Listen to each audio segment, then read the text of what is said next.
All right, this week's question of the week comes to me from my longtime training partner and good friend Todd Williams, who owns Monroe Jiu Jitsu in Monroe, Michigan. And I think Todd's a couple years younger than me, but I turned 56 in a couple months. And Todd's question was, as an older black belt, do you spar with all your students, or are you more selective nowadays on who you spar with? And I thought it was a great question, and it's something that's not often talked about in Brazilian Jiu-Jitsu, but as you get older, it becomes an issue. And what I mean by that is, at my age now, one, my gas tank is not what it used to be. Like, I get tired sooner. Two, I get injured easier. Three, I heal a lot slower. So I have to be very careful in how I roll and who I roll with and when I roll with them. Like when I first opened up my school, I made it a point to spar, aka roll, with each one of my students in the school every week. Every week you knew, hey, you was going to be able to spar with me at least one time. And that was my goal. Now that I've gotten older, I don't do that anymore. What I do is I make a point to spar with each one of my students. But I'm selective as to when I'm going to spar with them. For instance, in all the years I've been training Brazilian Jiu-Jitsu, I have never been injured sparring, aka rolling, with a black belt.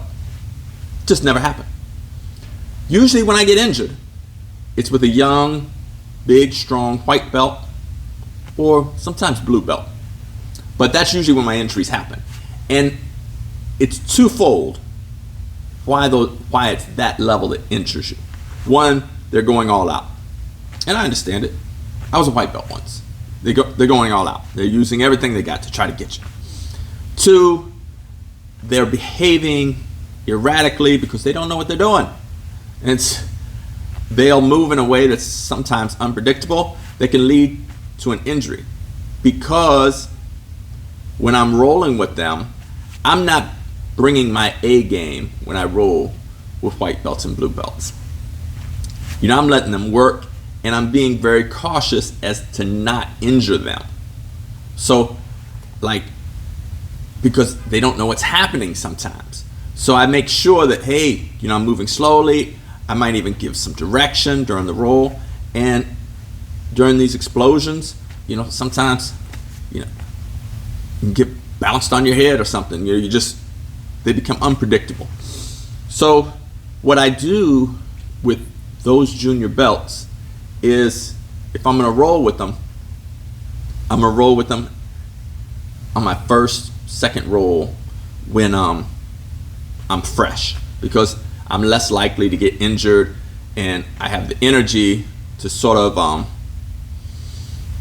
navigate the situation and prevent something erratic from happening. Because, like, I can't tell you how many times somebody has come in, whether it's this school or any other school I've trained at, and they're like, oh yeah, I used to train jiu-jitsu or something, and then, like, say I haven't been closed guard, and they'll stand up, and I'm still in closed guard, I'm holding on, and then they jump up and slam me on my back. It's like, what?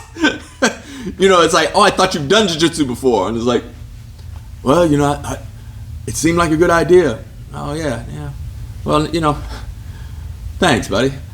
So, or, man, years ago I watched this one white belt. He was in a black belt's closed guard, and he went to stand up, and then he just did a flip. And they did like a circle on the flip, and they ended up back in the closed guard, and the black belt was like, stop, we're done here. You know, it was like, it was a nonsense move, but it was a move that was done by a big strong guy with explosiveness that could have injured one or both of them. And so for me, at my age, I need my full energy to be on the alert for some kind of craziness, because when I'm rolling with my junior belts, I'm not just trying to prevent an injury to me, I'm trying to prevent an injury to them. And sometimes they will injure themselves moving the wrong way or in an erratic way or in an explosive way. And so I'm trying to gauge that. I'm not just smashing them. So like I want to say, man, maybe earlier this week, I had rolled with 2 black belts back to back. In both cases, like me and the black belts, we sort of went at it, and so it was like high intensity matches. And then I saw this young no strike white belt. He was sort of eyeing, like hoping to be able to roll with me, and I'm like, not today, because I was so tired, and that was just after 2 rolls. I'm like, nah, I can't do it today. So realize when you're in your 20s, what I'm saying isn't making any sense to you. In your 30s, it's not making any sense to you. Some cases, even in your 40s, if you're in really good shape, what I'm saying is not making sense to you. But Father Time gets to all of us. Like, you're going to get older, your body's going to start failing on you, you're going to start getting more injuries, your cardio is going to get affected, and you're going to have to be selective with how you roll with people, when you roll with people. And so yeah, like if I'm rolling, I'm in here and I'm on my 7th or 8th roll, so we're probably 40-50 minutes of rolling, and you're a blue belt and I'm rolling with you, it's because I trust you and I've watched your jiu-jitsu and I know like you operate safely. Or same thing if it was a white belt. But in most cases, once I get fatigued and I'm like, no, I'm not rolling with any more junior belts. I'm focusing on the black belts, because those are the individuals, because we've been doing it so long, we do it safely. Like me and my good friend Jay Jackson, we've been sparring together as black belts for over 8 years now, and we go at it. And in those 8 years, not once has either one of us ever walked off the mat after sparring with each other injured, because we take care of each other. And so people who are new to jiu-jitsu aren't going to be as hip to that. And so that's just something I watch out for. And I think as you get older, it's something you're going to have to watch out for. That, hey, you don't heal like you used to. And you don't, what do you call it? You get injured easier. Like I was watching some kids at the playground. I got my grandson with me. And they was doing what I used to do when I was a little kid. They was on the swing. They was going back and forth really far, like really high, really fast. And then as they got to the high peak, they jumped off the swing and landed on their feet, or sometimes they landed on their rear end and rolled. And I was like, man, that's what fresh knees can do. Because, man, if I tried something even nearly like that today, I'd blow both my knees out. It's like, body can't do that no more. I'd probably throw my back out too. But back then, when you're young, it's like, oh, you just roll. It's like, I'm fine. I don't feel anything. It's all good. When you get in your 50s, when you start getting close to 60, oh, you're going to feel it, and you're going to take some injuries. So it's something to be aware as you get older.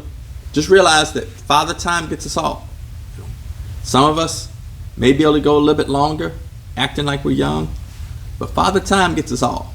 And there's a lot more of us who are in our 50s and 60s still thinking like we did in our 20s, and those injuries will catch up with you. So train safe, train smart. Got a question for next week, feel free to fire below. And any comments or insights you have as an older grappler, feel free to comment below. Always interested in it. All right, till next week, ciao.